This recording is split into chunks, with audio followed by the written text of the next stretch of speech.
Again, this is the mental health and self-care breakout session for mental health workers. Get started in about a minute. Totally fine if you have your camera off, whatever you feel most comfortable with. If you have a piece of paper and writing utensil, that may be helpful for later. Um, and if at any time throughout the call you can't hear me, just let me know.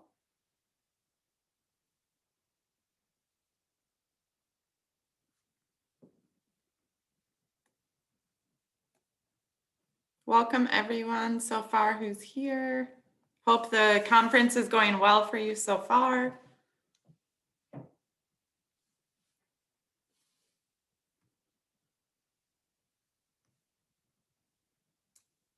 Well, I will go ahead and get started. Totally fine if people trickle in or out.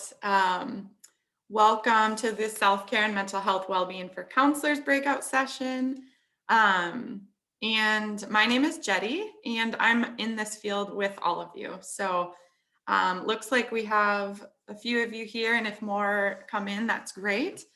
So I am a limited licensed psychologist in Grand Rapids here.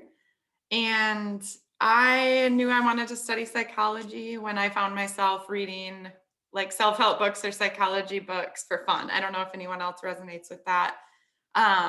And so long story short, I graduated with a master's in counseling psychology from Western Michigan, and I have a private practice here in town. Also am a director of a 6th through 12th grade student youth group. So kind of dabble in both of those worlds. And I was born and raised here in Grand Rapids, so I've loved watching the city grow and change a lot. Prior to counseling, I worked in foster care for 6 years. So I definitely was exposed to a lot of kids with trauma and definitely have a heart for that population as well. And then at Bethany Christian Services, that's where I worked in foster care. I served on the Health and Wellness Committee, and that's where I got into paying attention to self-care a lot for us mental health professionals. So it's an honor to be here. I am not an expert in this area. I just care a lot about it. I pay attention to it, and I want to just have a conversation with you. And I find that self-care can be kind of a buzzword in today's culture. So I just want to get down to like what actually is self-care, especially during a pandemic. And at the end, there'll be a little bit of time for Q&A if that's something you're interested in as well. So random fun facts about me, because I also like to have a little bit of fun and get to know people. I'm a huge dog person. I love reading novels and memoirs, and I also love everything about the Great Lakes. So that's one of my favorite parts of Michigan. So that is just a little bit about me. And from what I understand, you all are a part of the healthcare field, the mental health care field as well. Probably many different parts of the field. If you feel comfortable writing in the chat what you do, that helps me to know who's represented here. So if you are a therapist or a speech therapist or have private practice with a group, if you feel comfortable writing that in the chat, that's awesome, just for me to know, or the population you work with as a therapist or a professor of therapists, whatever that is. If you feel comfortable writing that in the chat, great. That just helps me again to know who I'm working with and talking with today. So okay, let's see, there's a couple. Okay, LPC and currently working in academic advising. Awesome. School counselor, Northview High School. Love Northview. Counseling student, GRTS. That's so great. I have a friend in that program. This is really helpful. Middle school counselor, high school counselor. Awesome. We have a lot of school counselors. My heart goes out to you with everything the teenagers are going through right now, completely. I respect all of your work a lot, no matter what field, what part of the field you're in with mental health. Please know that I deeply respect your work. High school counselor, middle school counselor. Okay, great. So before I get started, a little quick fun trivia, and the winner will get a Starbucks gift card. I love random little trivia facts. Okay, so if you want to write in the chat box, what is the most popular Valentine's Day candy? And if you get it right, you can message me your Venmo and you will get a Starbucks gift card. Anyone know the most popular most popular Valentine's Day candy in America? Chocolate. Candy hearts. No. It surprised me that it wasn't chocolate, I will be honest. No, but that's my favorite, Kyle, Reese's peanut butter cup. It's maybe combined with chocolate, if that's a hint.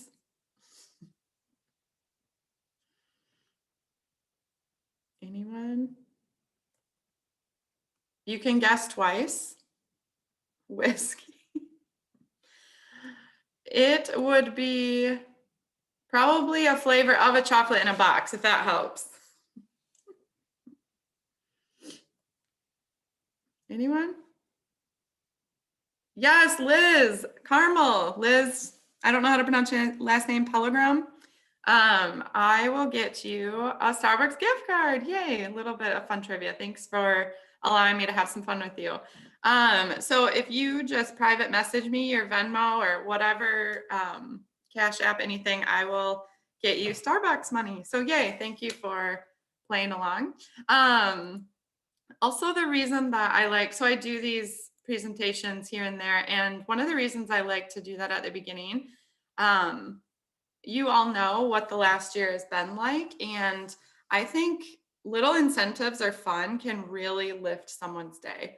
And we might think it's tiny or small, but if I'm driving to work and I have a few extra minutes and I see people do this a lot and I love it, a friend Venmos like $5 and says, get yourself a Starbucks or whatever it may be. That just can be the little fire I need that day to get through maybe another long day at work or working from home. And you're like, wow, I can't wait on my break today. I'm going to run out and get a Starbucks. So with coworkers, with family, friends, little notes of encouragement. I love funny memes, whatever it may be. A little goes a long way. So that's another reason I just started with something a little lighthearted. So why am I here today? This is a breakout in your day-long, I guess, like paying attention to mental health for mental health workers. Like I said, I'm not an expert, but we are all mental health care workers, and this may seem redundant or that we don't need to say it, but I think we do need to keep saying it, that us as mental health professionals should be paying attention to our own mental health more than ever.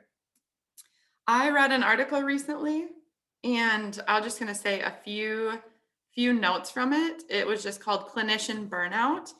And what I thought was really interesting was the subtitle. It kind of made me giggle. Well, you'll know why when I say it, but it also made me realize the reality of our situation. It said a mental health pandemic within a pandemic within a pandemic. What that means, you may have already figured it out, but not only is there COVID going on, it's then the people that are experiencing mental health because of that.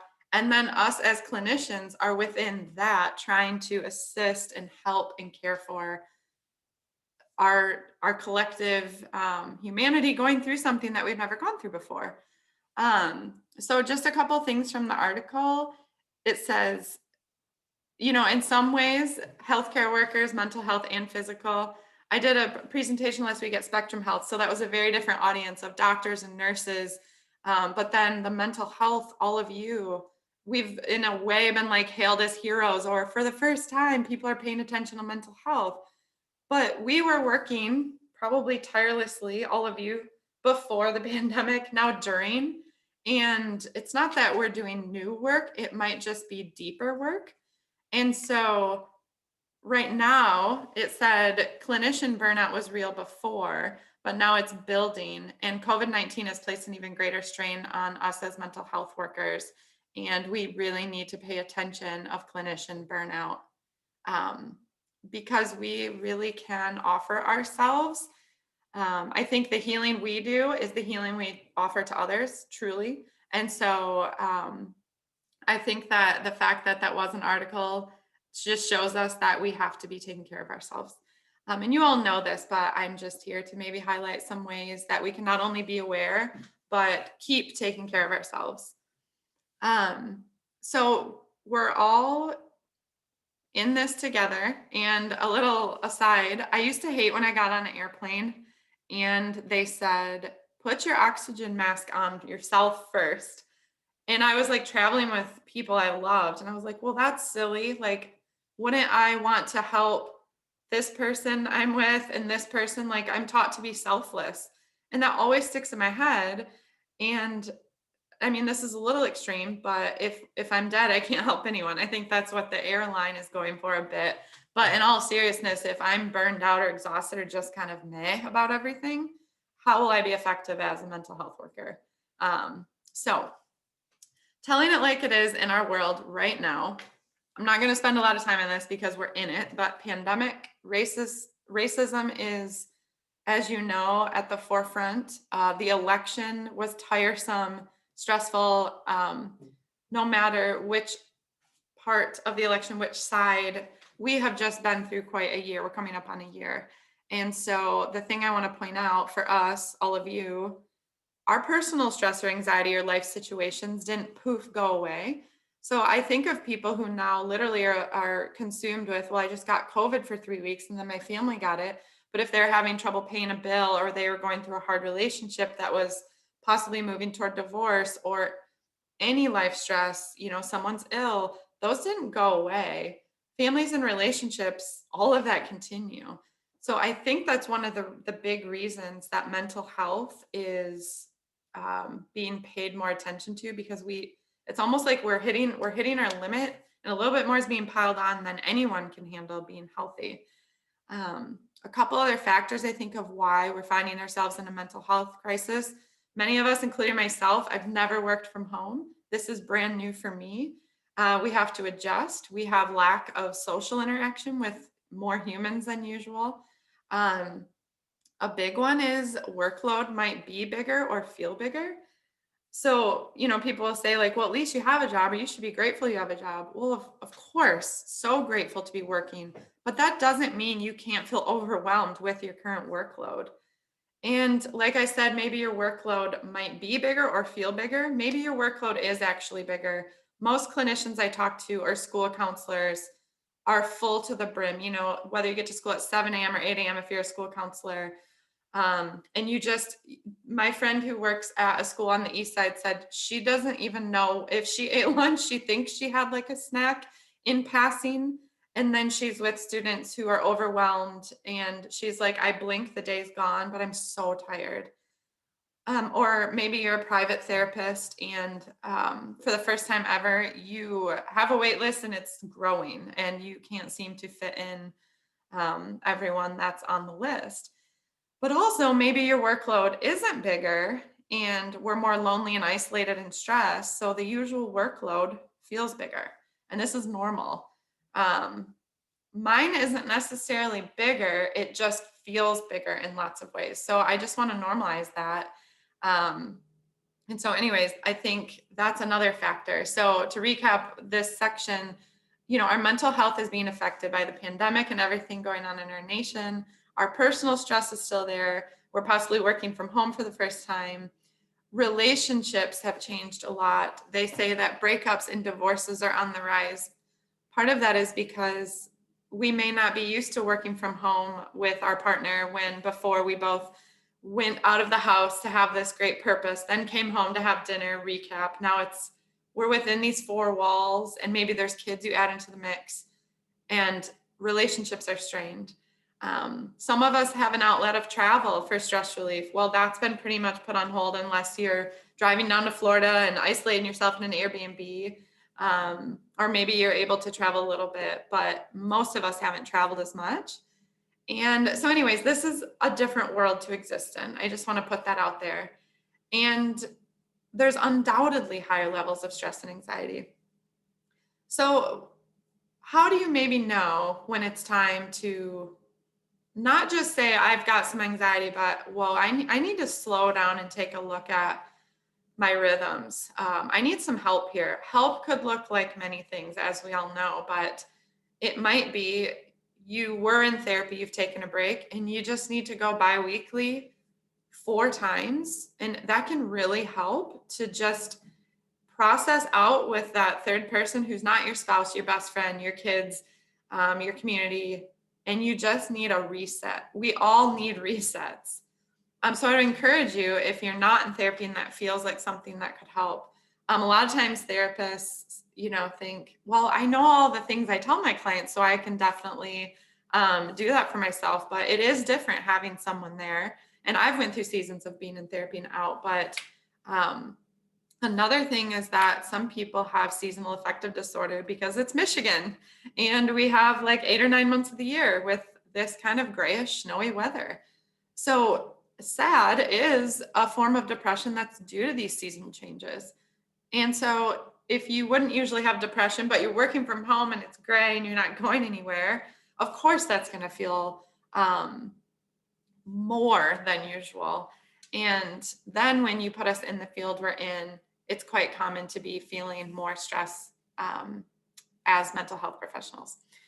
So I would say a few tips that help me and what I tell my clients a lot, or other coworkers. When should I seek help? Well, we might be thinking, well, everyone's stressed. This is true. However, if your daily routines have been affected, maybe and I've been there, I keep waking up at 3 a.m. and my heart is racing. That is my least favorite, because I don't necessarily have one thought that woke me up. Maybe you've been there, but then it takes an hour and a half to get back to sleep. Or maybe you are overeating or undereating. You stopped exercising. Maybe your drive is down, your desire is down, your relationships, you're kind of isolating. I just don't really care right now about the same things. I'm not motivated. Or a big one, which can be super hard to hear, but if you believe that they're coming to you out of love, if a coworker or family member says, hey, is everything all right?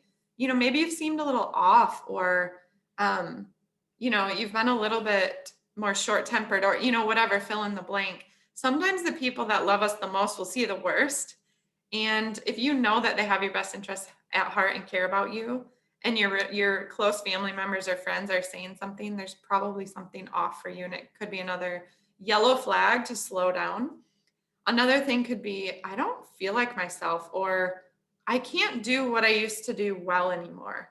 And the one that I think our culture is just starting to pay attention to, I think many of you are aware of this, but the body, our physical body is so wise. And I don't know everything there is to know about the mind-body connection, of course, but I am very curious about it.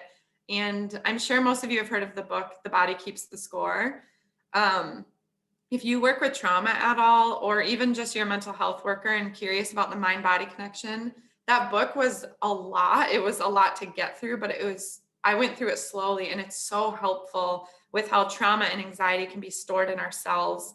And the body may tell us that there's a warning sign before we recognize we're going through a mental health period of time that's harder. So it could be headaches.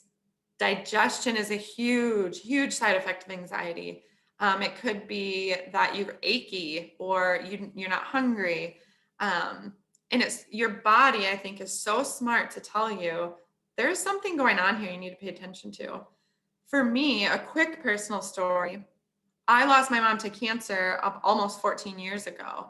And I'm a pretty upbeat, positive person. So after I lost her, I'm obviously in this field, and I just jumped right back in. Of course, I was paying attention to my grief, but I really didn't slow down, and I did not start counseling. I was sad, but life needs to keep going. Well, a few months after she passed, I started to get, it's really hard to explain them, but this band of a strange headache, almost like a fuzzy feeling. And it freaked me out. I went to like 3 or 4 doctors, that was causing more stress. If you have a medical ailment and your brain starts to do, well, what if it's a tumor, or what if I have this? So I had all these medical tests. Well, one doctor who was a little bit more aware of the medical health connection said, have you tried therapy at all? Like, losing your mom at you're in your 20s is a big deal. And I obviously wasn't opposed to therapy, but I thought I was doing okay with it, but sure, I'll try it. As I started therapy, it was not automatic, but after about 6 months of weekly therapy, these headaches started to lessen. And then about 3 months more of this really intensive therapy about my mom and the grief that I had not processed, the headaches went away. And these weren't just like headaches, they were, debilitating or made me think there was something wrong with my body. So this was a huge learning point for me. And I use this story because I was really scared. And it turns out my grief was showing up in those strange headaches that I'd never had before. So I just want to encourage you, the body's really wise. If you're having any sort of, tingly fingers, heaviness right here when you're trying to sleep or can't catch your breath, um, the body can tell you when you're overloaded and need to slow down. Um, and so, like I said, if all of these warning signs or one of them are happening, it could be time to seek, as we all know, professional help. Or maybe it starts with a close friend that you talk through it and then you realize, I may need to start therapy or see my therapist again. I'm going to give her or him a call. And something I just want to say as a mental health professional, I'm trying to normalize medication because the thing that I've liked to call it, and it's helped some of my clients who weren't open to being assessed for medication be open. If they're truly not able over time to not function well, they're not feeling good, I always recommend the counseling and the medication. And then I call that a bridge to get from here to there. So sometimes and I've talked with my friend who is the school counselor, she's like, I can't go to my social. I just feel like I can't do everything right now. Well, this low dose of an antidepressant and SSRI and therapy, and it doesn't have to be forever. It is literally what helped her to get to where she needed to go next. And I find that medication can take off just that maybe top 10% of the anxiety or depression or whatever is plaguing you so that you can process what you're going through in therapy. Sometimes we're so mentally overwhelmed, we can't even get to what's underneath the anxiety. But I think that if people are willing to try a medication, and sometimes the first try isn't right, but I like to call it a bridge that doesn't have to be forever. It can be to get from point A to point B. So anyways, that's a way that's helped some of my clients that I wanted to share with you. So I think this is a good reminder when we're working with our own clients. We're all going through what we were going through plus the last year. And so one of my favorite quotes is be kind, or some versions say be careful, for everyone you meet is fighting a hard battle.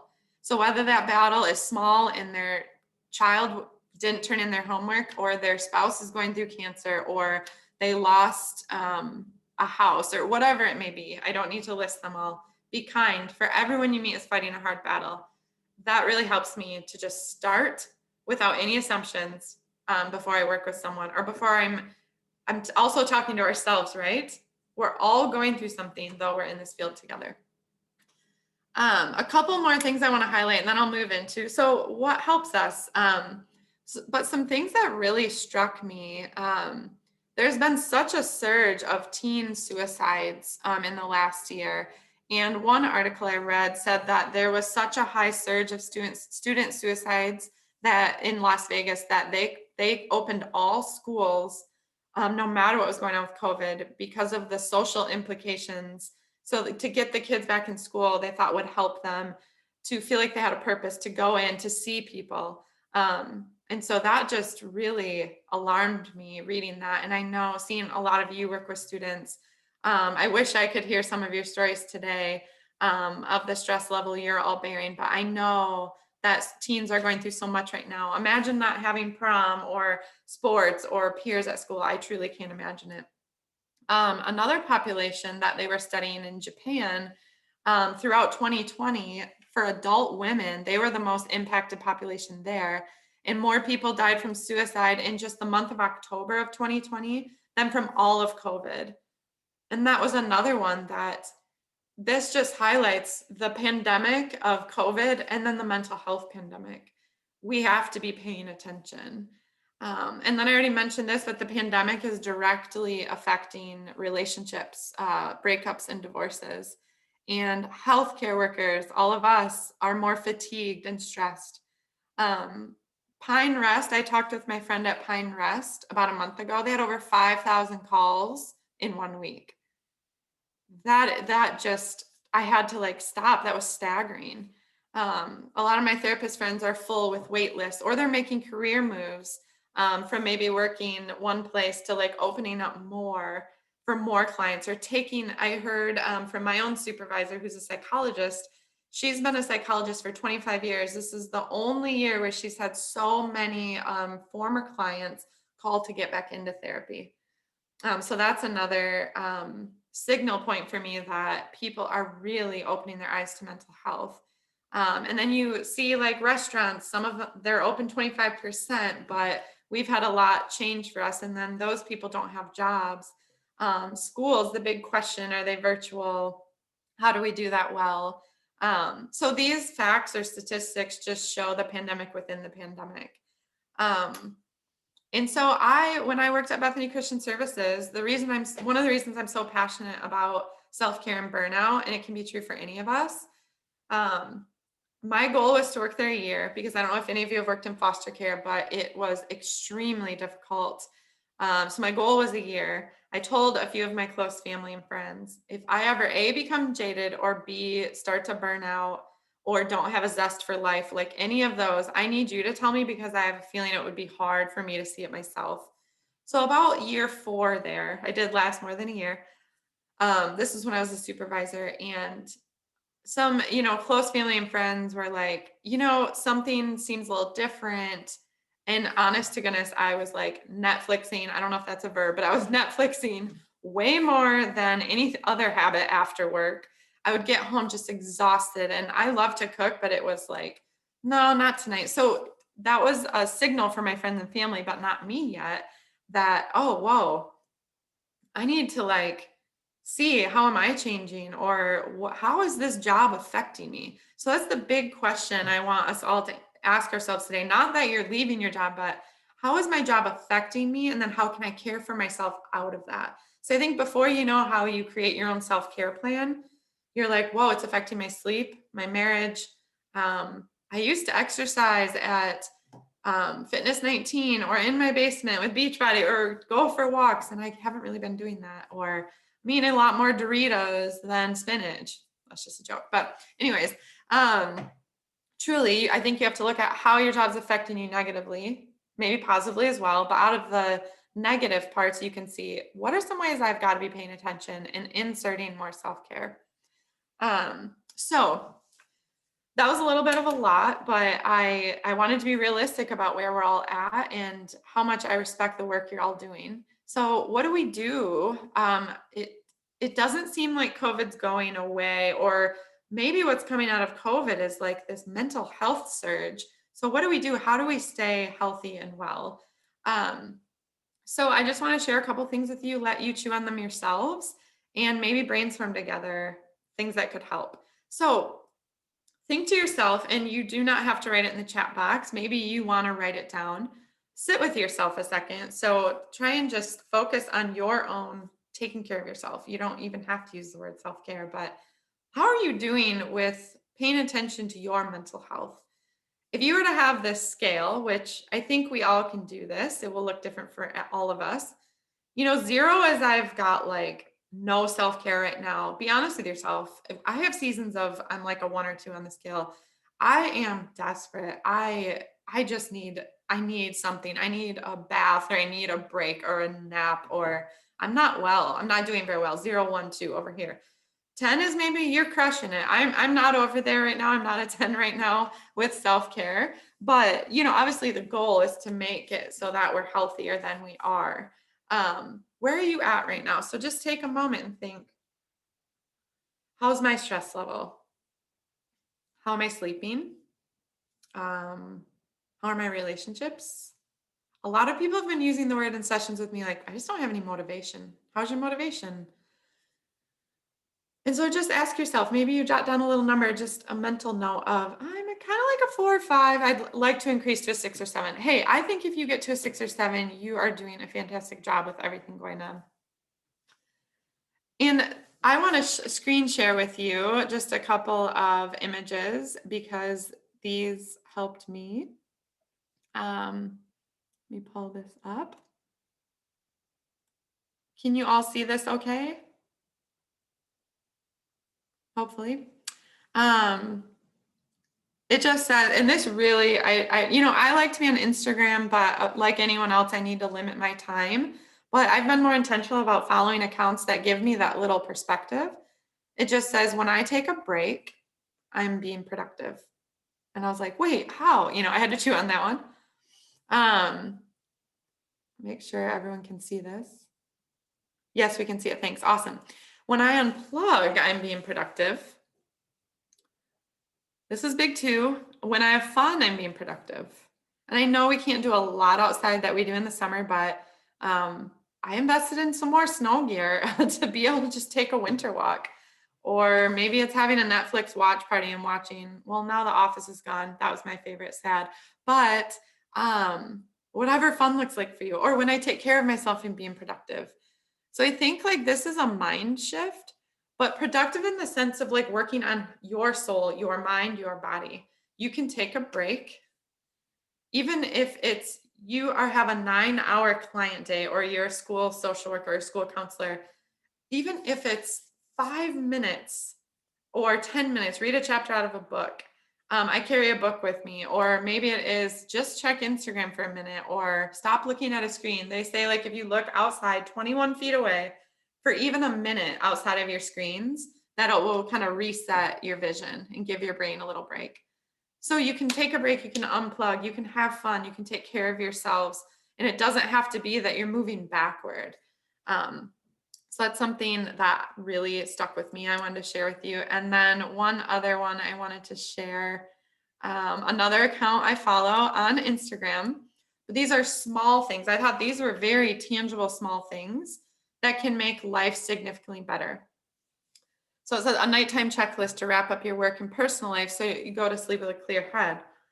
For me, even, and honestly, when I haven't had like a pen and piece of paper by my bed, but I am a visual person, you know how in your smartphone you've got the notes. There have been times where I can't sleep at 2 or 3 a.m. And I know you guys know this, but it was a good reminder for me.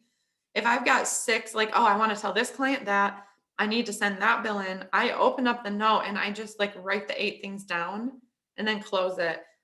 Because ruminating on it gets me into a little bit of maybe not anxiety, but just my brain is not in a place to sleep.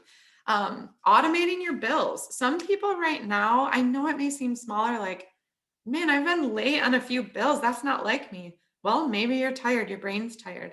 So you could automate more things in your life. Schedule a check-in with a loved one.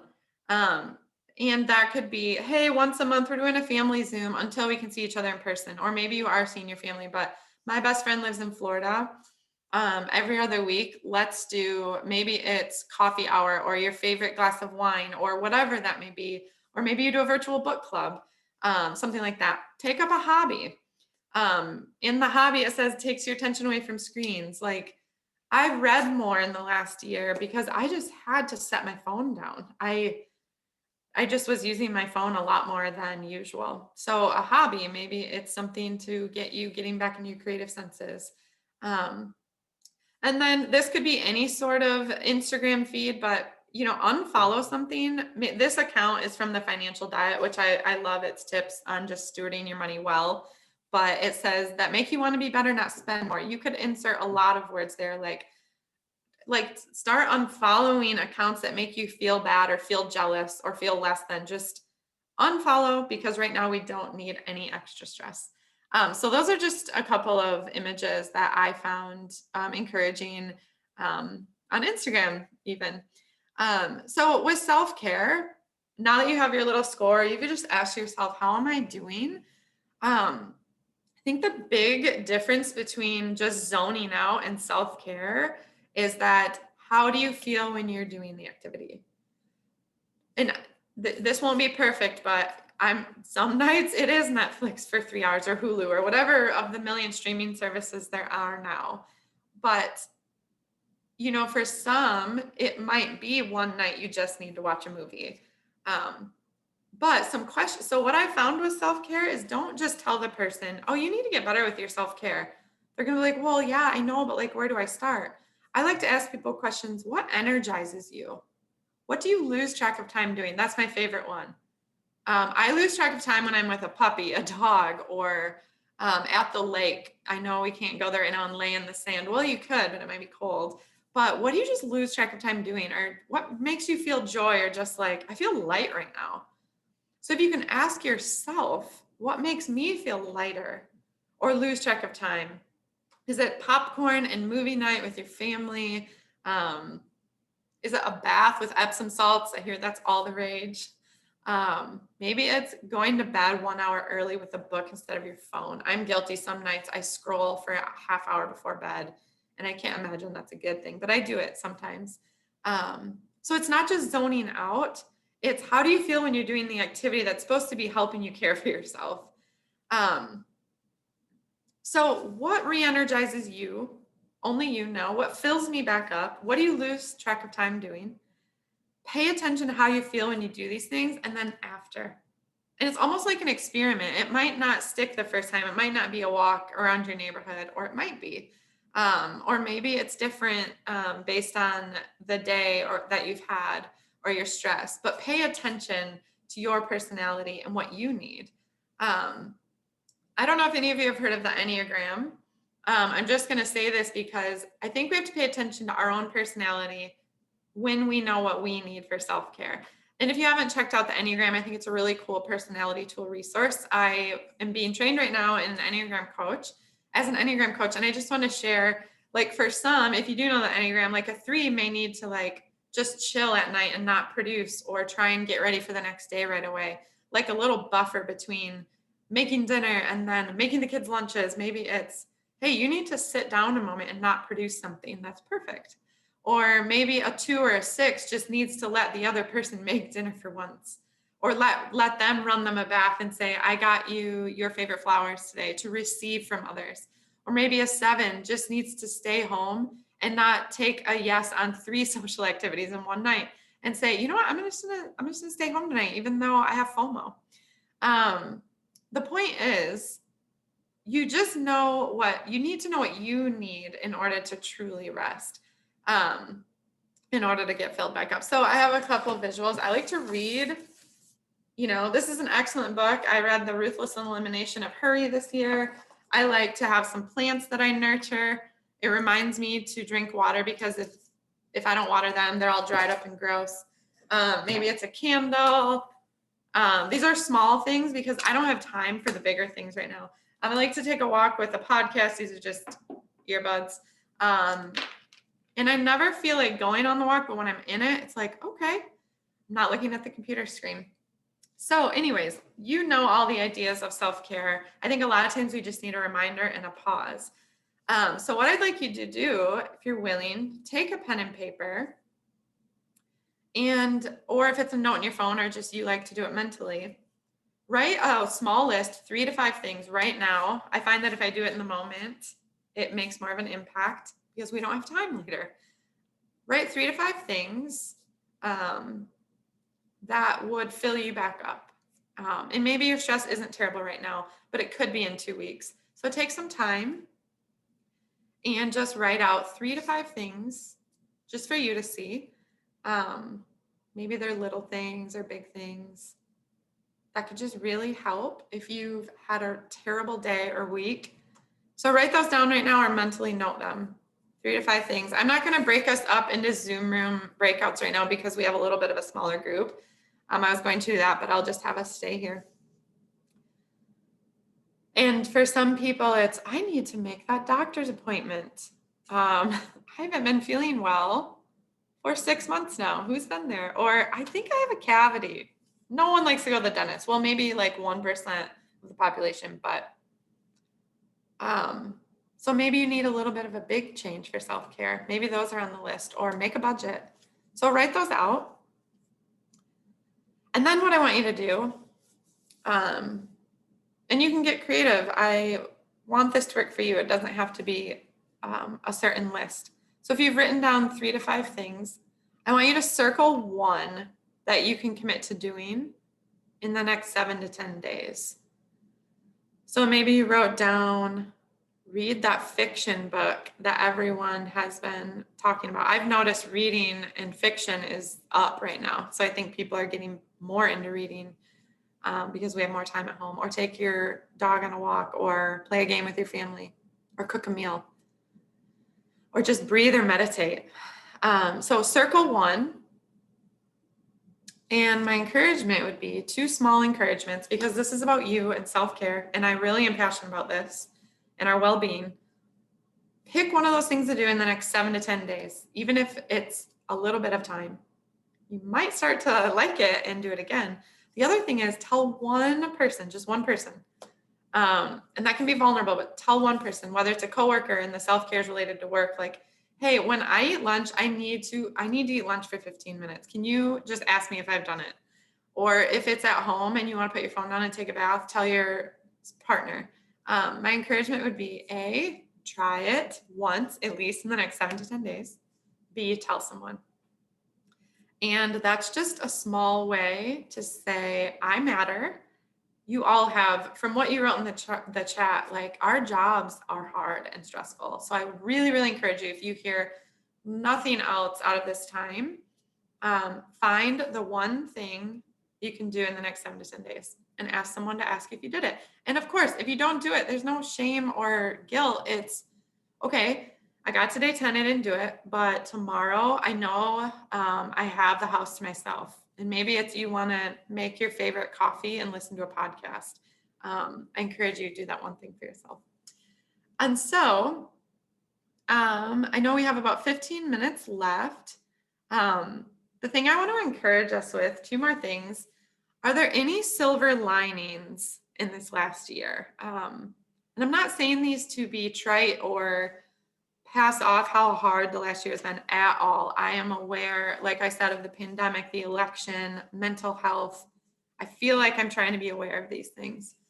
But I wanted to encourage you, last week when I was speaking with the medical health professionals, there's a little bit of momentum with the medical field and the mental health field, a little bit closer to being connected.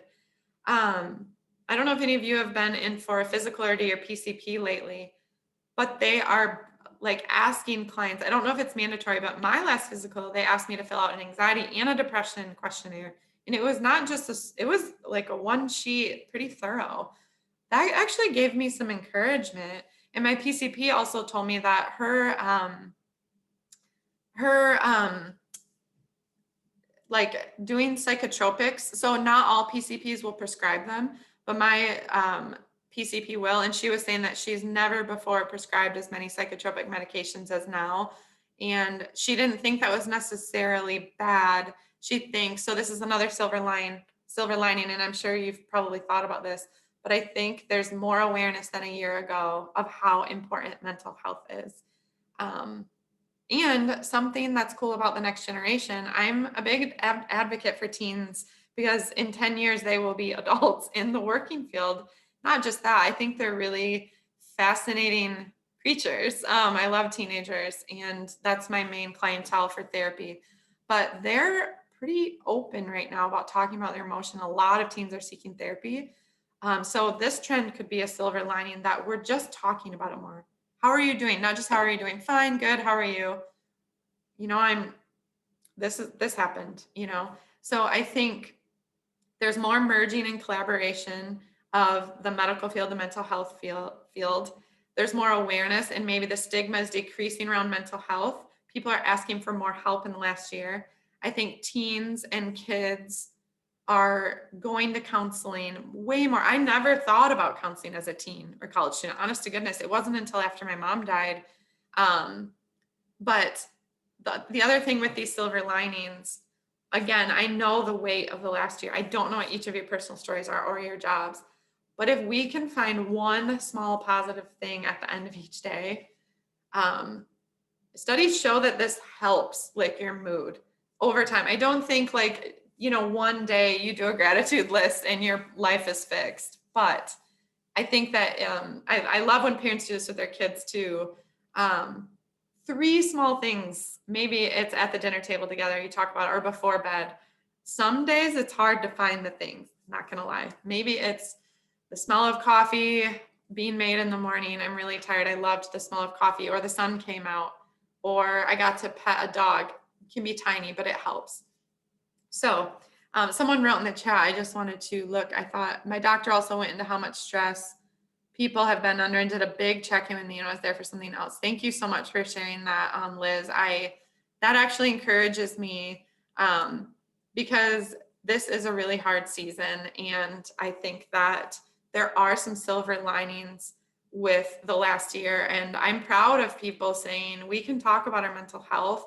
You know, I was the person 10 years ago that was like, mental health matters just as much as physical health, you know, and people would show the memes of like, if someone has a broken arm, you wouldn't say, just deal with it. Well, I'm glad that maybe now if someone says, I feel a little depressed, maybe we're getting closer to not just saying, suck it up, deal with it, but hey, do you want to talk? Or what can I do? Or can I listen? So with that being said, I want to close with a video from Brené Brown. And if you've seen it before, enjoy it again. But I loved this video on empathy. It's just 2.5 minutes. So let me pull this up. Let me know if you can hear it okay.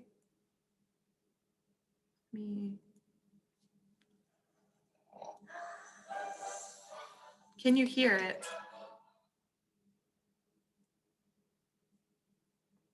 So what is empathy and why?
Mhm.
Okay, I'm sorry that was quiet. Oh, whoops. Okay. Let me get back to you guys. Sorry about that. I will put that link in the chat. If you couldn't hear it, I'm so sorry, but I would encourage you to watch. I don't know if you heard any of that. I hope you did, but it's basically, so Brené Brown, I'm sure a lot of you know her, but she is a psychologist and she studies empathy a lot. So the video just talks about kind of the difference between empathy, sitting with someone, and then sympathy, and some of the messages that we say to people that actually don't help. So I like to involve different visuals. So check out the video if you haven't seen it. I've used that with some clients and also more like mental health workers. So check out that video from Brené Brown if you like. And again, I encourage you with the self-care, but that's all I have. I really just wanted to encourage you with the 3 or 5 things and then picking one. But if you have any questions, we have a few minutes for Q&A, and then I just have a couple of resources I'll put up at the end. But does anyone have any questions or thoughts about self-care or our own mental health?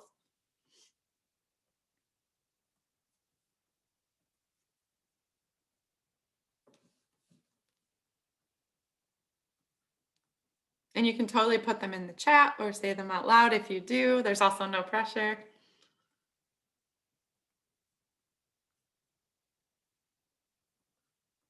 Any questions or thoughts? Can you hear me? Still hear me okay? Hopefully.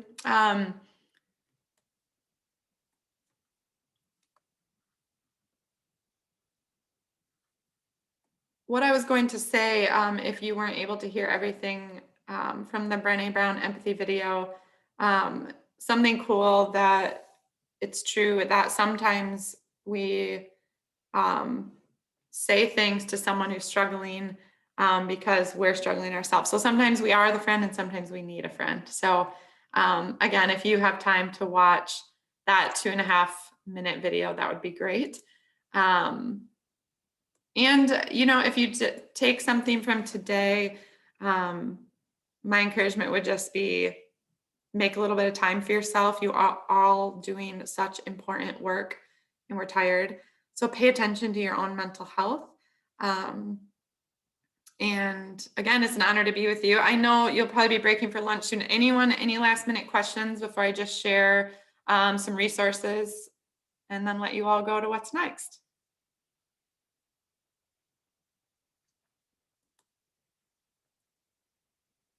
Some resources. Again, like I said, a PCP or doctor. I'd encourage you, if maybe you have some anxiety, you can start there. A couple of counseling offices in the area that have a lot of different therapists. So if you don't know where to start, Alliance Counseling, Mindful Counseling, a lot of you are already therapists, but ask if you need help. And then my contact info is there if you ever want to connect. I would love to. I love to network with other mental health professionals. So that is all I have for today. And I just really appreciate you coming to this breakout. And I hope that you can increase your own self-care in the season. And I hope that this was helpful for you all. So that is all I had for today. And I will give the gift to the winner, Liz from Trivia. So thank you all for coming. Thanks, Jettie. It was great information. Such a good reminder of just taking good care of ourselves and being mindful about that. So appreciate your insight and thanks for sharing with us. Yeah, thanks for hosting, Danny. I hope you all have a good day. You too. Thank you. Yep, bye.